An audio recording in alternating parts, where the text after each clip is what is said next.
जय सिया राम।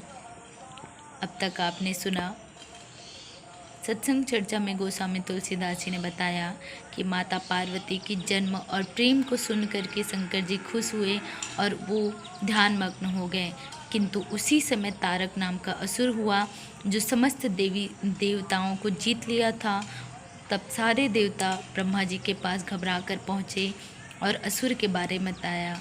तो ब्रह्मा जी ने कहा कि शिव जी के वीर से जो पुत्र उत्पन्न होगा वही उस असुर का काल है। और देवताओं को उन्होंने बताया कि मेरा एक ही उपाय है, ये है कि शिव जी माता पार्वती से विवाह करेंगे तभी पुत्र उनका उत्पन्न होगा। आगे कहते हैं, ते ही तपो किन्ह शंभुपति लागी, शिव समाधि बैठे सबु त्यागी। यद्यपि अहै असमंजस भारी, तदपि बात एक सुनहु हमारी। उन्होंने अर्थात माता पार्वती जी ने शिव जी को पति बनाने के लिए तप किया है। इधर शिव जी सब छोड़ छाड़ कर समाधि लगा बैठे हैं। यद्यपि है तो बड़े असमंजन की बात, तथापि मेरी एक बात सुनो। पटहउ काम जाय शिव पाही, करे क्षोभ शंकर मन माही। तब हम जाय शिवै सिर नाही, करवाओ बिबाहु बरियाई। तुम जाकर, अर्थात देवताओं को ब्रह्मा जी कह रहे हैं कि तुम जाकर कामदेव को शिव जी के पास भेजो। वह शिव जी के मन में क्षोभ उत्पन्न करे, उनकी समाधि भंग करे। तब हम जाकर शिव जी के चरणों में सिर रख देंगे और ज़बरदस्ती उन्हें राजी करके विवाह करा देंगे।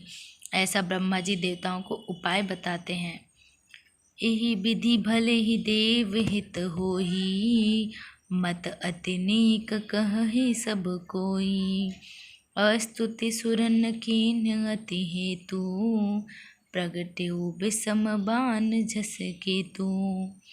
इस प्रकार भले ही देवताओं का हित हो और तो कोई उपाय नहीं है।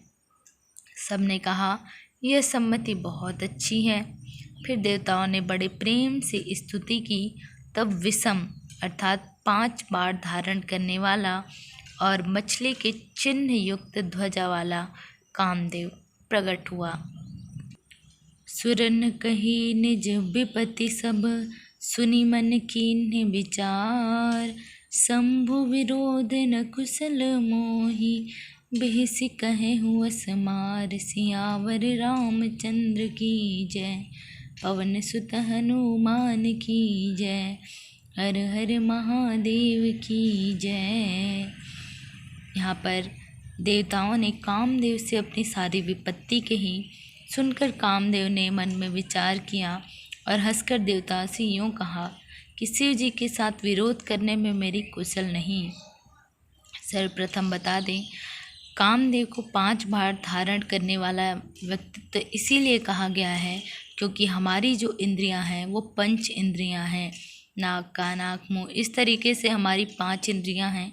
तो वो कामदेव हैं, वो 5 इंद्रियां धारण करते रहते हैं। और मछली के चिन्ह युक्त इसीलिए कहा गया है क्योंकि मछली बहुत ही शांत रहती है और साथ ही साथ बिना जल के मछली रह नहीं सकती, वैसे ही कामदेव बिना काम के नहीं रह सकते।